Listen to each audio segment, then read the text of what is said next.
Hello, and welcome to the Mobile User Acquisition Show, a podcast to help you unlock tremendous growth for your app. My name is Shamanth. I'm the CEO of the boutique growth marketing firm Rocketship HQ and host of the podcast Mobile User Acquisition Show. In each episode, we feature experts in the field of mobile growth and discuss strategies, tips, and pointers from the leading edge of mobile growth marketing. By the end of each episode, you will have gained actionable and tactical insights that will help you make more informed decisions in your own work around growth.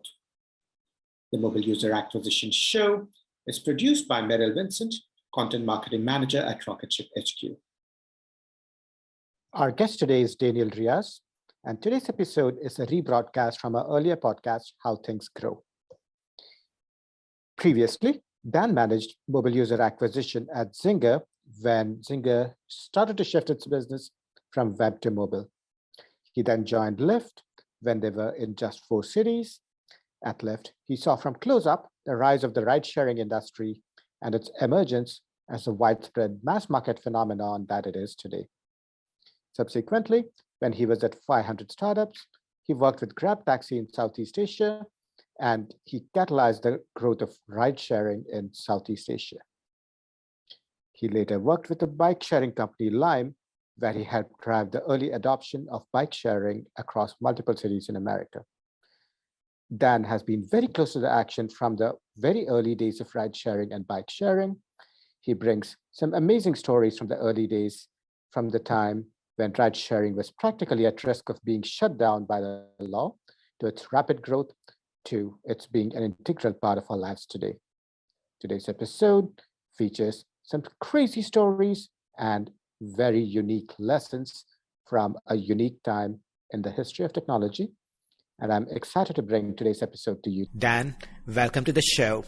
I'm excited to have you here. Good to be here, Shamanth. Absolutely. I would love to start somewhere in the beginning. Okay, sounds good. One of your first roles was at Zynga. This was around 2012. What was it like working at Zynga in 2012? Zynga in 2012 was is a pretty interesting place. It was kind of like the top of the peak, so to speak. The company had just IPO'd, and they were in the midst of still acquiring different companies to grow, specifically on mobile. So I joined shortly after the IPO. Mobile was still relatively small for the company. Company was about 3,000 people. I mean, it was a large post-IPO company. But their mobile team was only 100, surprisingly. And you were working on the mobile team. Did you or your team start to see the increasing shift to mobile at the time? We did expect Google search volume to pick up over time. We didn't see Facebook completely disrupting the ecosystem as significantly as it has. We should have seen that. Why do you think so? Only because of the data that Facebook has. So I mean, they have so much data on their user base compared to what the ad networks were collecting, and what was available to pull from mobile devices. And so we should have seen it, and we were excited. I was at Zynga when they started launching their first ad units, and of course, Zynga and Facebook had a pretty close relationship, given Zynga's dominance on Facebook's web platform. And so we got early access to these ad units, and we were excited about it. But, still kind of interesting to kind of see that whole ecosystem just be disrupted. And at that point, you also made your next move. Can you tell us about what your next career move was? Yeah, so I joined Lyft back in 2013. I would say, shortly, kind of during their round where they were raising from Andreessen Horowitz. The company was about 1 year. Lyft was 1 year old at the time. They were for market. They were looking to scale. They felt like they had product market fit. They felt like they just had raised, really strong rounds, good investors, and they wanted to scale on mobile on both sides of the marketplace, but primarily passenger acquisition. So I joined them back in June of 2013, and it was an exciting time. It was a really fun place to be, back then. I think ride sharing was still relatively new. a few different players in the space, and the company was relatively small. There was about 50 people under the company, and we had a couple offices, but one primary office, and it still felt like a startup. Everything being really scrappy, our office just being really scrappy, and kind of like a tight knit family feel. 4 cities and 50 people Yeah. definitely can feel like a far cry from what ride sharing is today, Yeah. what Lyft is today. So I can imagine things would have been much more intimate at the time. Yeah. But you said you joined in June 2013. Yeah. This was also the time when the regulatory future of ride sharing was very much in question. Yeah. My research tells me that this was also the exact month when LA basically sent a cease and desist to Lyft. Yeah. I know at the time a lot of cities were asking questions of Uber and Lyft. How did you personally feel every time you read in the news that everything you're doing could potentially be illegal? Yeah, we knew we could all lose our job pretty quickly. I think everyone at that time was operating under that guise. I'll be honest with you in the sense, there were a couple of things that helped me make that move, jump in and be okay with that. One was, I think the fact that Recent saw something in the market. And so to me, it kind of came off as more intelligent risk. And then two, the team. Everyone I got to meet when I joined and was interviewing, John and Logan seemed like really good guys. Their former CTO, still with the company, Chris Lambert, really great guy. Director of Growth, Adam Fishman, great guy. A lot of really cool people. Data scientist at the time, I'm blanking on his name, really good dude. I ended up working with him. And so basically everyone in the interview process was pretty dope. Yeah. And I was like, this is a cool team. They're trying to do something that's positive. Feels really great. And really great vibes. So we operated under the assistants, under the guys that we could lose our jobs, but I also thought if that was going to happen, so what? I'll get another job. But this is a great team, so why not work with them? Yeah. So you prioritize the experience, the quality of the experience that you thought you would be having. Yeah. I like the phrase you used, intelligent risk. Yeah. The other factor at the time was that Uber had been around for a couple of years before Lyft. Yeah. There were also a number of other ride-sharing startups, nearly all of which don't exist anymore. Yeah. So you had to contend, at least Lyft at the time, had to contend not only with regulatory threats, but also competitive ones. Yeah. How did you feel about what was happening in the marketplace at the time? There was Sidecar. I think that was, the other competitor at that point, but we felt like the 3-man race for the most part, at least back then. It's gotten a little bit more, it's actually become a little bit more competitive over time as new entrants have kind of taken market specific positions, and now you have more global players. But at the time we were so small that we were really looking, and the market was still small enough. We weren't even looking globally, and we were really just kind of thinking of the U.S. specifically. We saw it as kind of a 3-man race between us, Uber, and Sidecar. Yeah. We weren't as worried about Sidecar as we were about Uber, mainly because of the funding differential. So we were always looking at Uber as kind of the big existential threat that wants to put us out of business. And jokingly, we kind of saw it as the Apple versus IBM moment, where Uber's IBM and we're Apple. And we're gonna compete, not just on service and product, but also on values, and the company that we want to build.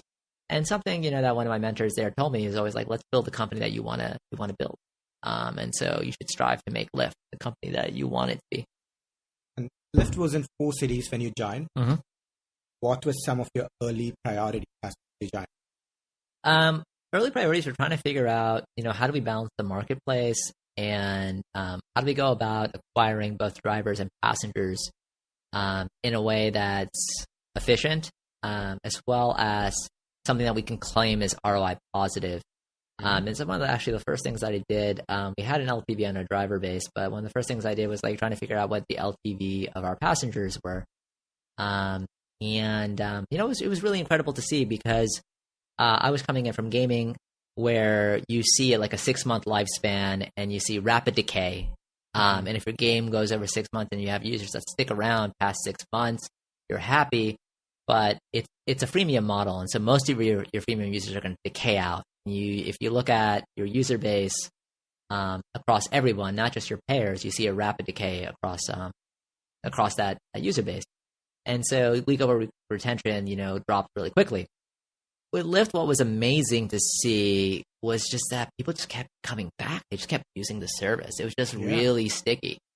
And I never saw anything like that in terms of the curves. The curves were amazing. It was basically like, just a flat line of people coming back week over week over week. And it was pretty incredible to look at that data and see that. The people never stop commuting. People How never stop shocking. commuting. Yeah, exactly. Right. People don't stop commuting. They don't stop using transportation. Right. Yeah. Again, it was with the context of seeing rapid, the decay that you see in gaming. Right. And so we were like, oh my God, this is like so night and day, where you have entertainment versus an actual utility. Yeah. And I think that was the big difference. Having worked with games myself, I've seen that natural decay. So I can understand why you would naturally come to expect that of any product. And when you see people love your product enough to want to continue using it no matter what, it can be very satisfying. And one of the things you mentioned was balancing the marketplace between drivers and riders. How do you go about doing that? Well, I think, the biggest challenge for Lyft was, acquiring drivers. And I think that's still where the war is today, is acquiring and retaining these folks.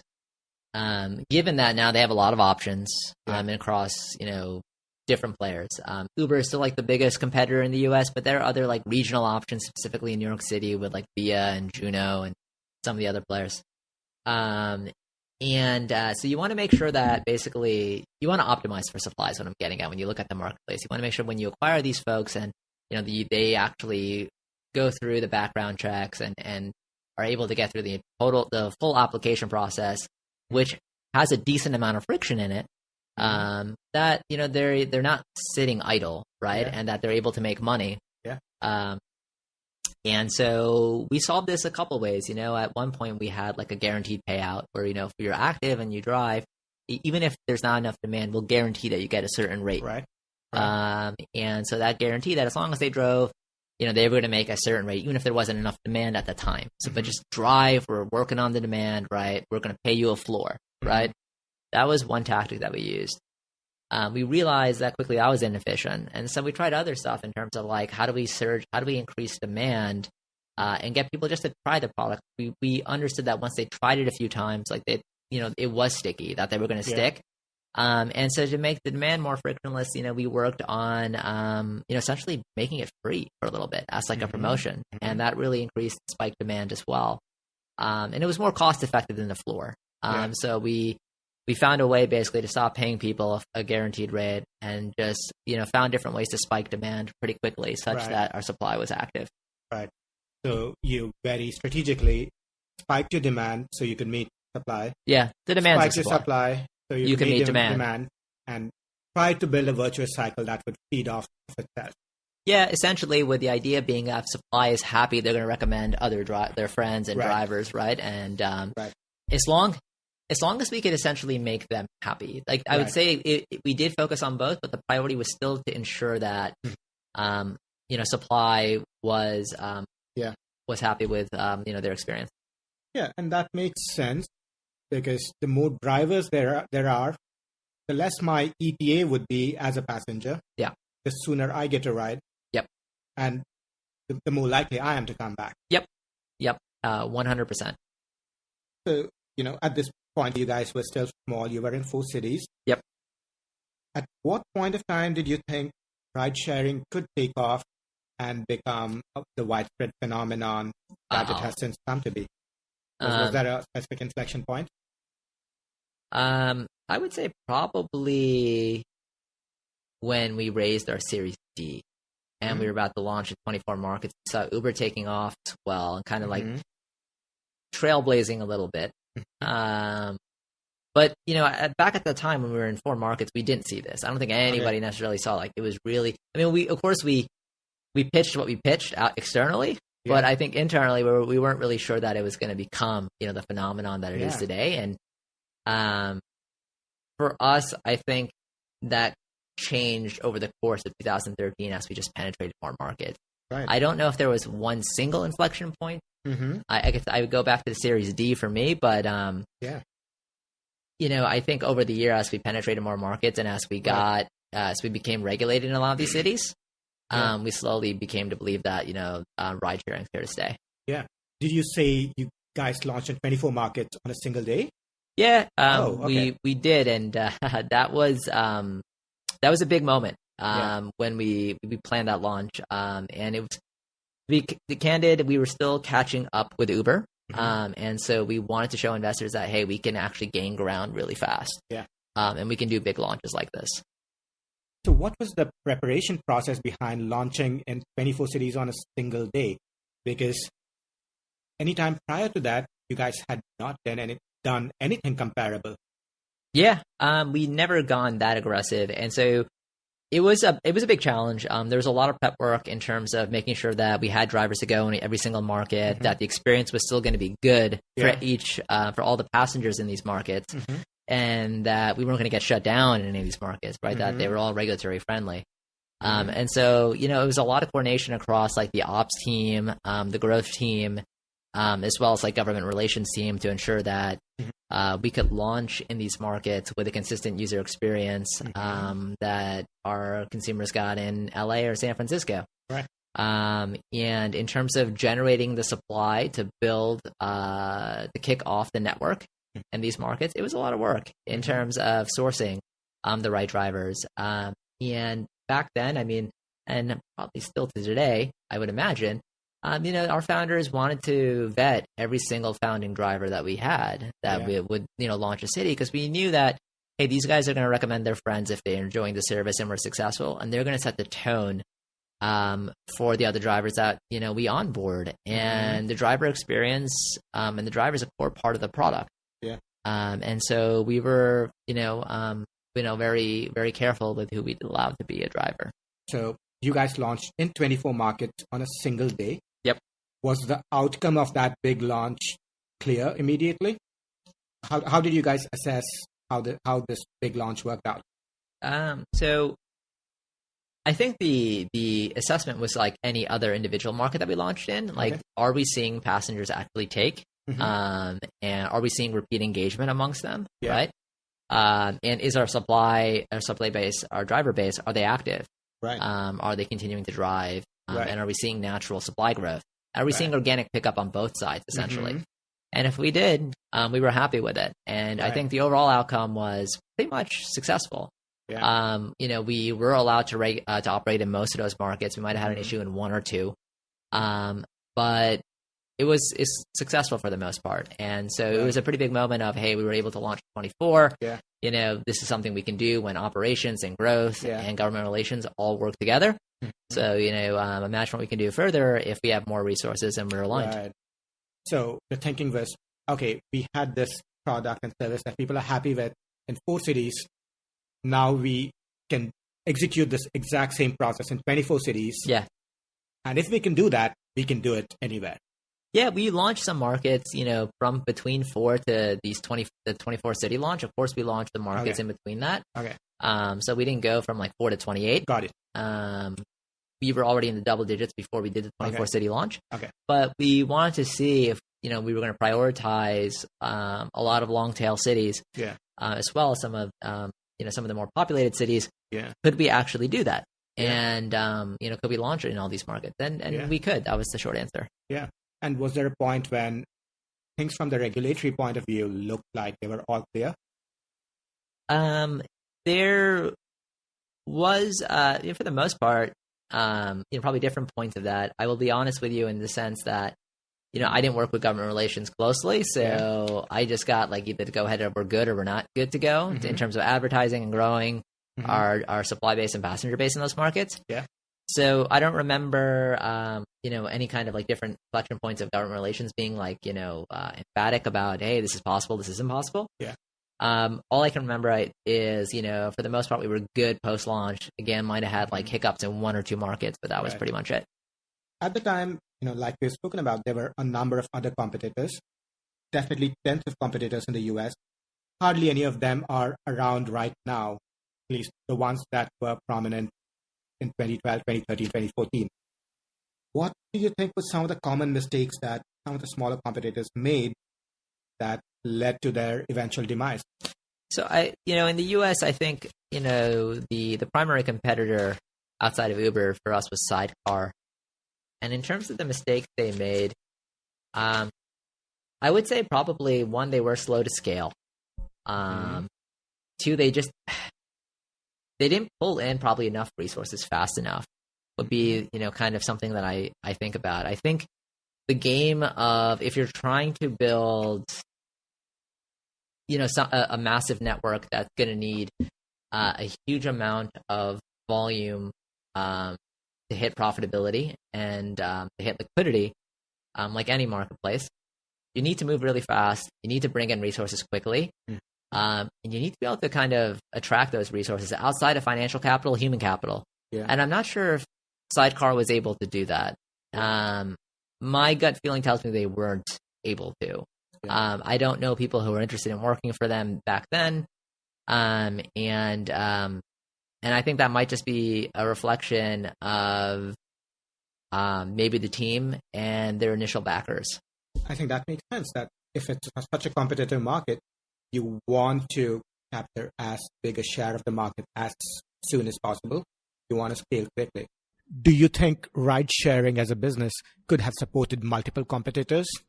Why or why not? Well, I would say for the most part, we didn't see a core difference in the user experience across Lyft and Uber. Like, we tried to onboard better drivers, or by better, I really mean like more friendly drivers, but we still saw transportation as a commodity. Yeah. And anytime you're a commodity, there's not a lot of differentiation between you and the next competitor. We also saw that, like, really for the most part, what our passengers cared about was primarily just ETA and price. Right. We knew a lot of our users had both Lyft and Uber. They would alternate back and forth, and that there was really no brand loyalty. And I think that, kind of still worries both companies today, where there really still isn't brand loyalty. Yeah. And on the driver side, especially as the kind of the mass level of scale, most of the drivers are primarily optimizing for earnings. And there's not enough loyalty on that side either. Right. And so looking at kind of like, I guess, those elements, it became apparent that if there's really no loyalty, and that for the most part, we're a commodity on both sides of the marketplace, that whoever scales first, fastest, and is able to generate more liquidity for both sides of the marketplace, they're going to win. And users are going to be more loyal to that platform. And I feel like that's still a reason why Uber has its advantage that it has today. That makes sense. More liquidity is faster ETAs. Yeah. Faster ETAs result in more earnings for the drivers. Yeah. And that's the virtuous cycle that gets built up. Yep. Right? And then eventually drivers want to use only Uber or only Lyft and not Sidecar. Yep, and or if they use both, at least they have their go-to. Where if one is in a downtime, they might use the other, but they have the first app they want to open every day. They know what that is. Got it. So you went through this process where Lyft scaled to 65 cities. Yep. What were some of the biggest challenges that you guys faced when you were about to enter a new city? I think regulatory was still one of the biggest in terms of will this city actually allow us to operate? Given that we don't have traditional licensing.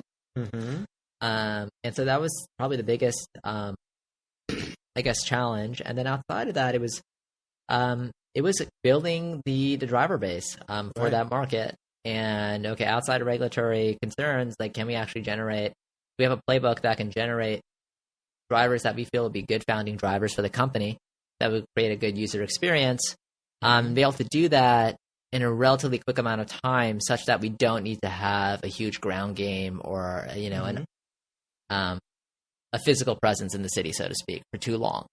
How did you do that without having too much of a physical presence in the city? I mean, we had a team that we considered to be like Navy SEALs, like launchers, we would drop in and would interview candidates that we generated for becoming a driver. We dropped them in for 2 to 4 weeks so they could launch a city, host a couple parties, and then be out. Okay. And then the city would operate by itself. Yeah. And then, of course, the flywheel would start to roll because their drivers, then passengers would come on board. As more passengers come in, more drivers sign up. So the flywheel would start to roll because, for a lot of these cities, we had a floor again, right? Where, we would have a floor.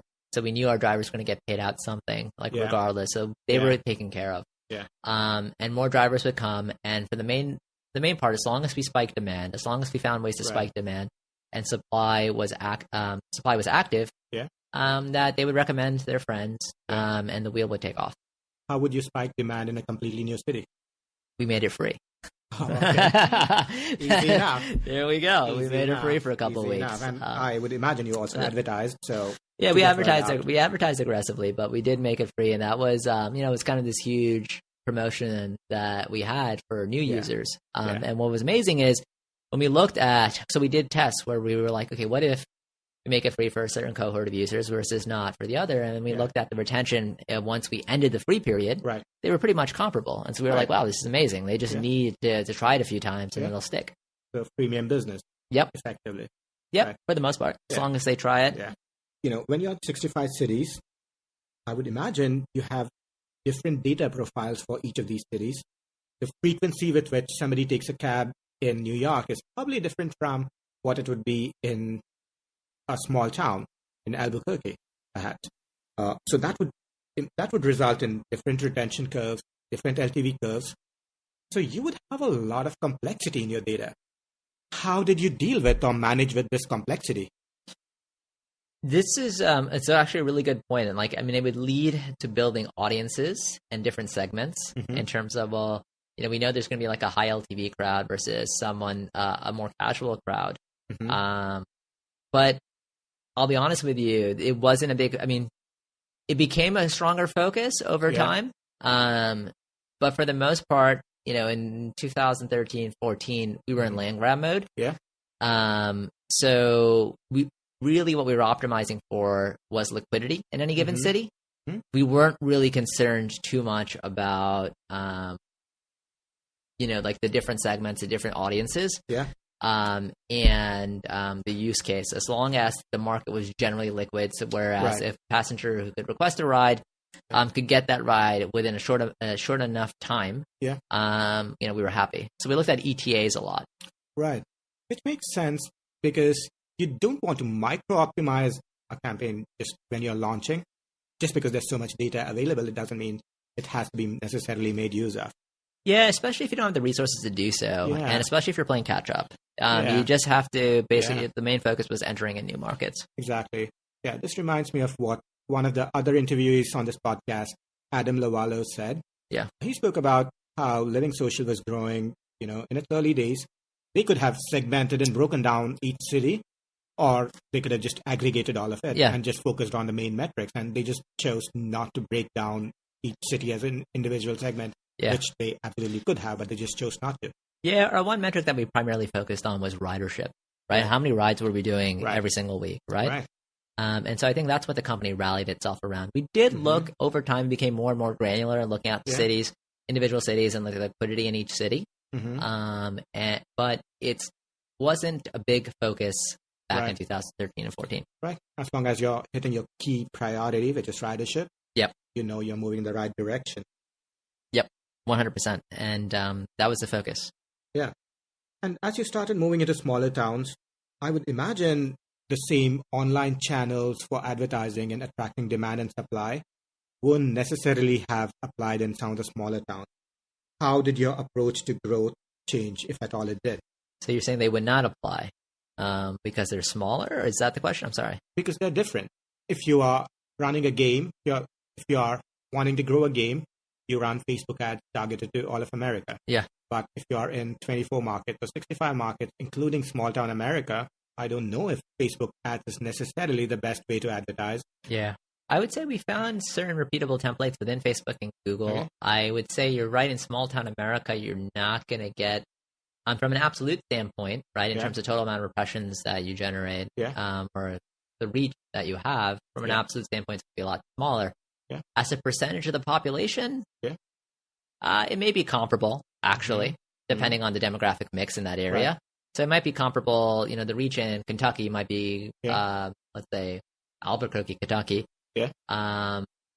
to young early adopters, so millennial males, as a percentage, may be comparable to San Francisco, potentially, when you look at, you normalize for population size. The main metric that gets hit is actually volume. You're just not going to be able to do the same amount of rides, because the population is a lot smaller. Yeah, and so we just, for the most part, we just scaled down our expectations. We knew that a lot of these smaller cities were not going to be that big for us. They were long tail, but we were able actually to successfully leverage digital channels for these smaller markets, just on a different volume scale. Gotcha. Was there a point when you said, okay, the volume's not quite there, maybe we should do offline advertising with billboards on expressways?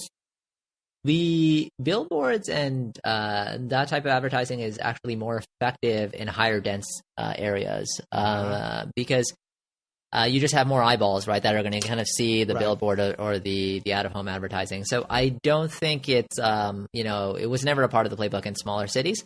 That said, some hyper-targeted out-of-home we did leverage like certain train station ads, bus stop ads in some of the smaller locales. Right. We saw a good effect there. But like the expensive flashy billboard ads, the company primarily leveraged those in really highly dense areas because they're expensive. Gotcha. I had no idea. Yeah. And your work at Lyft led directly to what you did next. Yeah. Can you tell us about the next chapter of your life? So the next chapter of, post-Lyft life for me was advising, and primarily working with a VC firm called 500 Startups, working as a part of their growth team and advising their portfolio.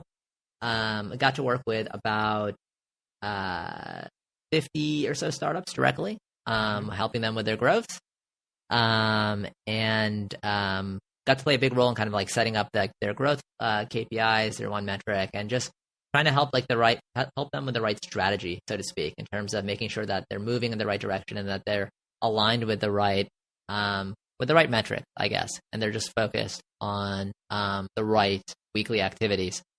And so that was really cool because Lyft at 50 is still a reasonably sized startup, and so when you're working with 500, they're very well known to be an early stage investor, and so you get to work with teams that are pre-seed, if not seed. And so you're talking about teams that are in like, the 3 to 10 person range. And so a lot earlier, a lot younger, and a lot more dynamic.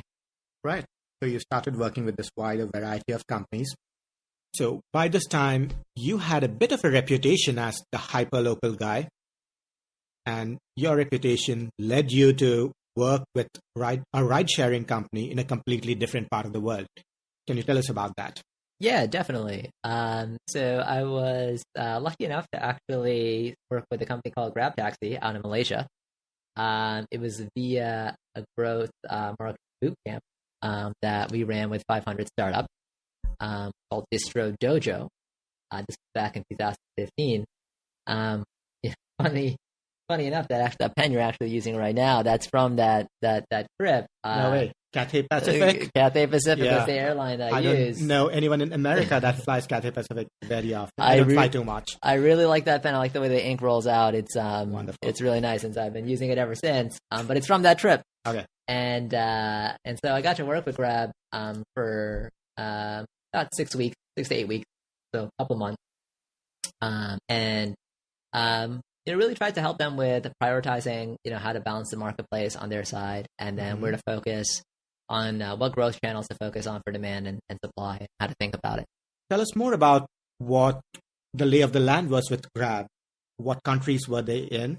Yeah. And what were some of the things that they were looking to achieve at the point when they brought you on board? Yeah, they were in Singapore, Malaysia. I think they might have been in the Philippines. I think they were in Vietnam. They were pretty much in land grab mode. And so what we pitched to them was this systemic framework of like how to think about growth, how to think about growing any audience, whether it's one side of the marketplace or the other, and how to tie in basically data with insights to grow. And that all sounds super buzzwordy, but there's actually real tangible tactics that you can leverage from that in terms of whether like, surveying your audience, or even trying to understand like where your best users are coming from, like what channels are they coming from. And so we really tried to instill that kind of like, data-driven framework, within the team. Unfortunately, they were in land grab mode. And so, they really didn't have the time to kind of optimize. And they were like, this sounds great, but a lot of this sounds like optimization. And we were facing so much pressure, against Uber to kind of grow our market share over here. And so we don't really have time to dive into the data too deep. So outside of that, I think like one thing that, I hope that I was able to instill was just kind of doing a really loose LTV at the time. Yeah. And trying to get them more comfortable with spending money on passenger growth. Yeah. Just by doing a really simple ROI analysis of like, listen, this is, if you look at LTV this way and you don't spend too much time putting on the bells and whistles of an LTV model, you can see that you're going to make your money back and that it's worthwhile spending. So we spent some time there as well, working with their data science team to come up with like the early LTV models. Right. And helped open up some of the ad spend in that regard. Right. So it sounds like you picked your battles because they clearly didn't want this elaborate scientific process, which even though it was helpful, it could have slowed them down. How did you feel at the time when they said, look, Dan, we don't really want this elaborate scientific process? Not gonna lie, I mean, it was kind of a bit of a letdown. As I can imagine. We had plenty of 8 a.m. meetings in the morning with their team. Yeah, and we were driving into Kuala Lumpur from like an hour away too. And so like, we had plenty of early mornings where we made our pitch and focus. It could have been better, but at the end of the day, I understood their concerns and we worked with what we had, and it was still a good time. I enjoyed working with the Grab team. Yeah.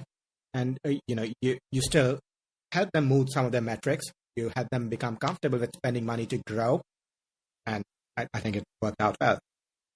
Yeah, I would say like for the most part, like the LTV analysis we did, the back of the napkin model, so to speak. I think we got by off of both data scientists we pitched it to. They understood the rationale behind the model.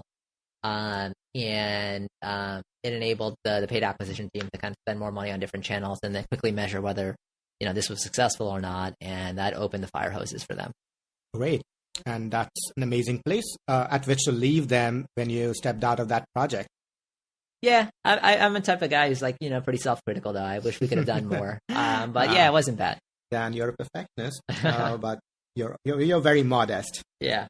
So you worked in ride sharing in America. You really saw it take off from close up. You worked in ride sharing in Asia. What were some of the key differences you saw in these two completely different geographies? So I think like the biggest difference was car ownership. Okay. In Asia, car ownership is a luxury versus the United States.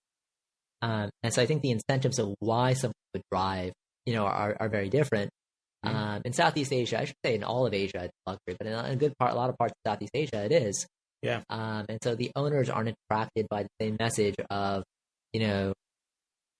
make additional money or make side and make money or be your own boss. A lot of these people are high income people, right? And if they own and operate a car, it's a very different group of people than, the demographic you're getting in the US. And so, but the taxi drivers won't be these prosperous people. No, the taxi drivers won't be. So Grab's network of, taxi drivers were definitely not. Got it. So this is more on the peer-to-peer side. Yeah. Got it. So people on the peer-to-peer side weren't driving for money, but the taxi drivers were still driving for money. How did that impact some of your recommendations you made as compared to what you would have done at Lyft? So I think in terms of like the marketing messages, obviously that you leverage, right, and the audience that you target. Yeah. The messaging and the audience are going to be very different given, who's actually going to jump on the peer-to-peer platform. Yeah. And I think, part of what you do there, as well is try to bring some of the taxi drivers over to the peer-to-peer side. Right. And so I think that's also something that needed to be addressed. I did not get. Unfortunately, I wasn't there for the entire time of that launch of that bike grab of their peer-to-peer offering. Yeah. But I imagine what they've done to, great spades, so to speak, of bringing taxi drivers over to peer-to-peer. Because what is going to happen in that area, and what's probably happened to a great degree without even stepping foot over there in the last few years, is probably the cannibalization of the taxi driver industry by the peer-to-peer industry. And it's something that the taxi drivers were worried about then. I mean, I remember this one point, I'm driving in a taxi from my hotel to Kuala Lumpur to the Grab office, and the taxi driver was talking about how he can't even feed his kid, and he only has one meal a day. That was really sad. And how basically he was telling me about his divorce, and he has this one kid, and his whole life's about her, and he has one meal a day because that's all he has. Wow. And what's happening in terms of the transportation space there is cannibalizing his lifestyle. That was really sad. That almost made me want to yell at Anthony, Anthony Tandy, the founder of Grab, because basically what's happening in this industry is painful to the folks that are currently incumbent in it. Right. Yeah, and much as we all want to talk about disruption, that has a very real impact on a lot of people's lives. Capitalism has losers, and I don't think the tech crowd focuses enough on the consequences of their disruption to the grand customer. Right. Your experience at Lyft and Grab eventually led you to your next gig. Can you tell us about that? Yeah, so after I came back from Asia, like I said, I was advising 500's portfolio to a really good extent, working with a lot of their companies, and also doing consulting outside of that. And I got to work with a company called LimeBike, which is in the bike sharing space. And they reached out to me about working with them and working with them in some capacity over the last 6-7 months. And so bike sharing is essentially a phenomenon of dockless bike sharing, where basically what does that mean? People can pick up and drop off bikes anywhere as long as it's a place that you can dock a bike. So a post or some kind of physical structure that actually allows you to dock the bike. Right. This phenomenon took off in Asia with these giants like Ofo and Mobike being funded heavily by SoftBank and Alibaba and all this other money that's in Asia. A couple companies kind of saw that market and tried to replicate it here in the US and operating for the last year or two. Right. Where does LimeBike operate right now? They're in 12 markets. I think their biggest market is Seattle. Okay. And they're growing. They're trying to operate and, bring this dockless phenomenon to as many markets in the U.S. Right. Why do you think it's a emerging and growing trend? I think transportation is a challenge for many cities and definitely certain countries in the world. So when you look at the challenges of the countries that basically generated this phenomenon, China, you have pollution problems, you have infrastructure problems, and you need to get people from A to B. And automobile ownership is not a scalable solution for them. Right. And so I think, it took off solely as kind of a solution to, the lack of public transportation there, and then automobile ownership. And that's, what led to its growth. In the U.S., I think, you still like China. I mean, we still have our challenges. We are seeing increasing amounts of urbanization, and that's leading to transportation challenges. Right. Car ownership's cheaper here, but still, getting around from A to B in urban areas can be taxing if you have a car. It's just too hard. It's hard in dense areas. And yet, in China, some of the bike sharing companies have gone bust. What do you think that says about the future of the space itself? It's going to be super volatile. Just think of that line, I think, from Wizard of Oz, buckle your seatbelt, Dorothy, because you're in for a wild ride. It's really true because, a lot of those companies have gone belly up because basically the business model is profitable. Okay. Yeah, these are hardware companies. You got to like basically build and ship these bikes, Right. and then you got to maintain. You got to reallocate them. Right. This is dockless. They're going to be spread all over the city, Mm-hmm. and then you got to reallocate them like a team that's on the ground with overhead Right. on the ground, Right. and move them from A to B on a daily basis, and that's Yeah. really expensive. Both of those, those cost items, the hardware and the team to actually move them around, Yeah. are really expensive. And meanwhile, you're not charging too much per ride. And a lot of these bikes are kind of getting thrown away, or like, there's definitely some amount of attrition there in terms of bikes that are, not able to kind of circulate back into the ecosystem because of abuse. Right. And so all of that is leading to an unprofitable model. Right. What do you think is the way forward to make any of this sustainable? That's a really good question. I imagine like some amount of buy-in from regulation Mhm. in terms of like, okay, how many bikes can you have out there, right, per the population that in any given neighborhood or city, Right. and where can they be docked? Probably a little bit more regulation around like how can you dock, where can you dock them? Yeah. And I think that's going to be increasingly important. Right. You saw ride sharing at Lyft and at Grab, and bike sharing has some parallels, but it's not quite the same. Yeah. So were there learnings from Lyft and Grab that you saw that you could directly apply to what you did at LimeBike? I think in terms of like how to generate a hyperlocal audience, right? Mhm. You could leverage the same marketing tactic in terms of building adoption or getting early adopters to try the product. Right.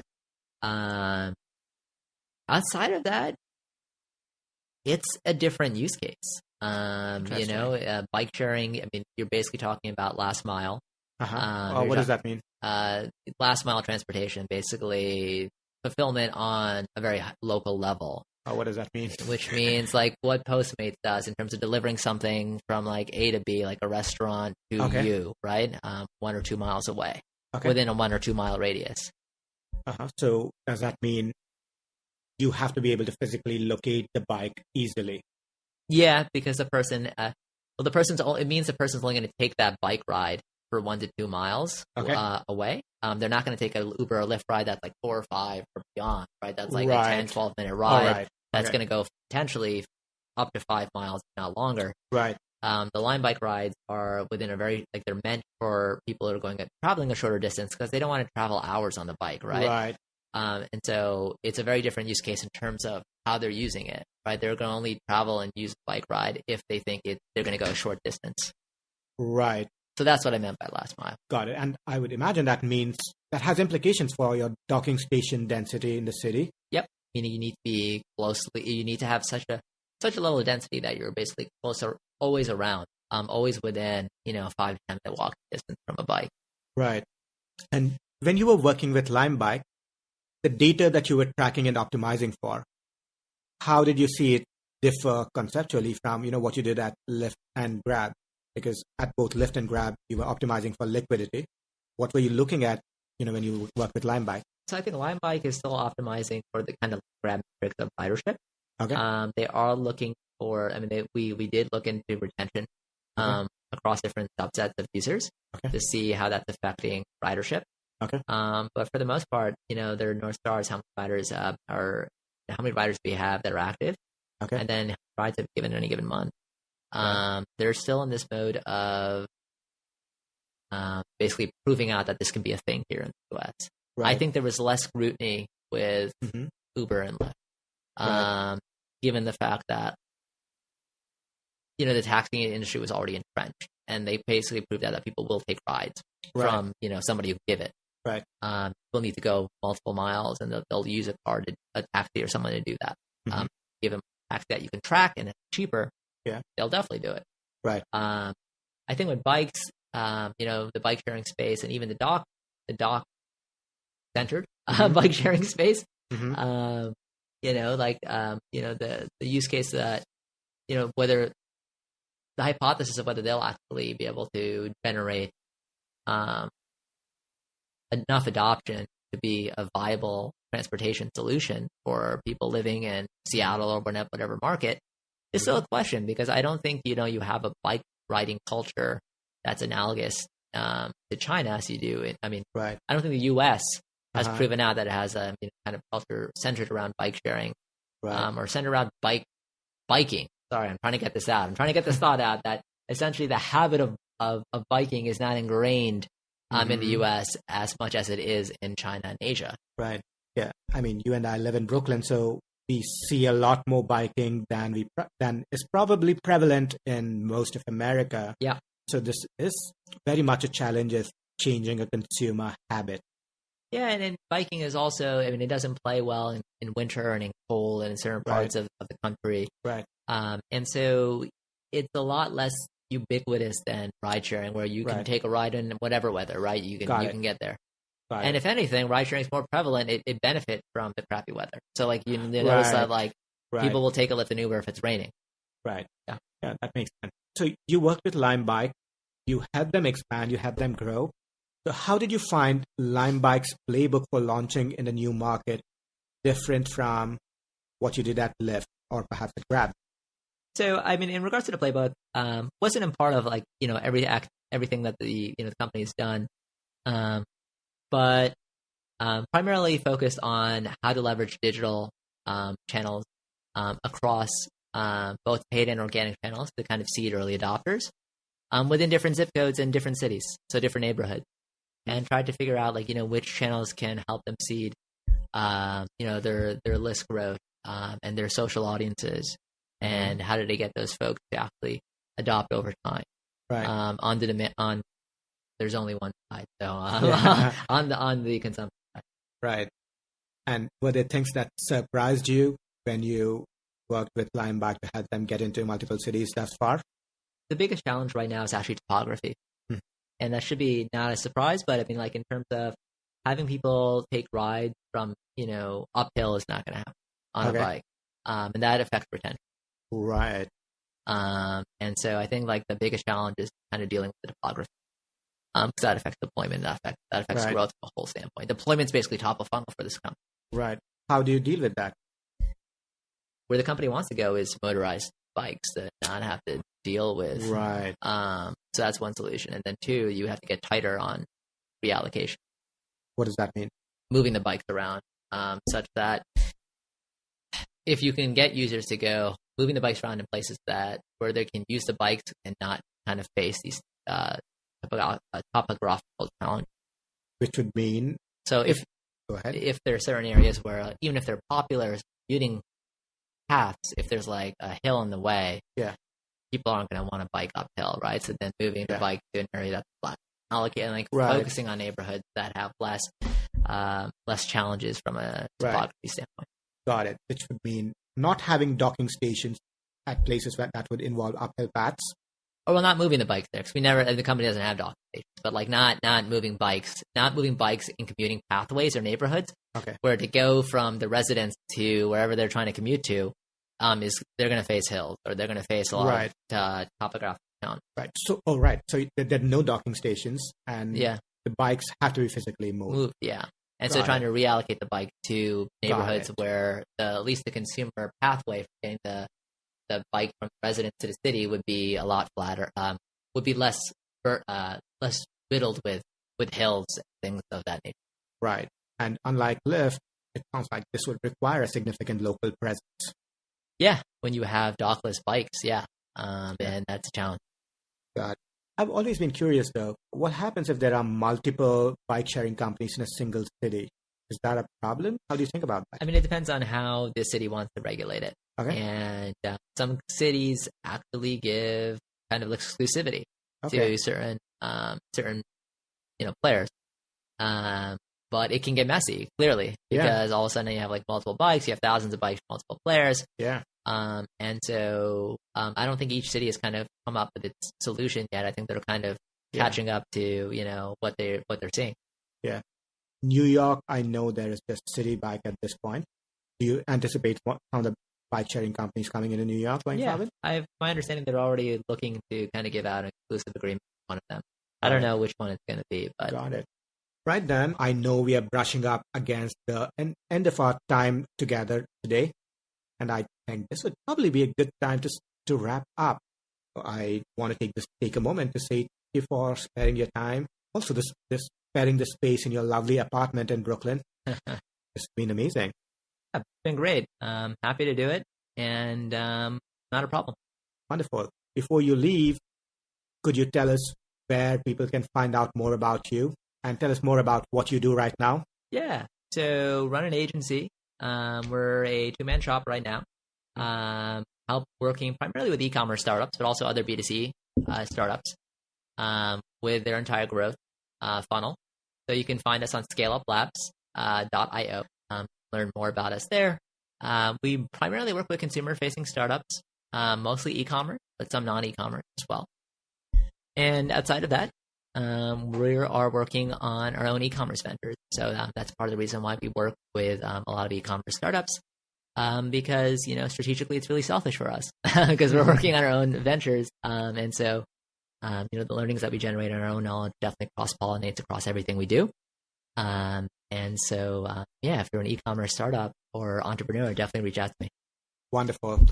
Yeah, I'm excited to see where you go from here, Dan. And I think that would be a great point for us to conclude this conversation.